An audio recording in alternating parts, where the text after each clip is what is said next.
கோவை நல்லாயன் துவக்கப்பள்ளியில் பள்ளி மாணவர் தேர்தல். மாவட்ட முதன்மை கல்வி அலுவலர் மாணவர்களுக்கு வாக்களித்தார். கோவை கோட்டைமேடு பகுதியில் செயல்பட்டு வரும் அரசு உதவி பெறும் பள்ளியான நல்லாயன் துவக்கப்பள்ளியில் பள்ளி மாணவர் தேர்தல் இன்று நடைபெற்றது. இப்பள்ளியில் வருடந்தோறும் பள்ளி மாணவர் தேர்தல் நடைபெறும்.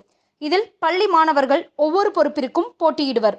தேர்தலில் நடைபெறும் முறைப்படியே வாக்களிப்பு, வாக்கு எண்ணிக்கை, தேர்தல் முடிவுகள், பதவியேற்பு போன்றவை நடைபெறும்.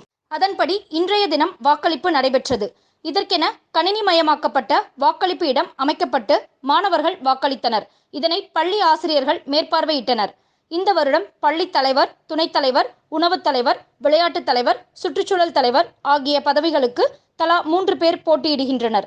இதற்கென ஒவ்வொருவருக்கும் தனித்தனி சின்னங்களும் ஒதுக்கப்பட்டுள்ளன.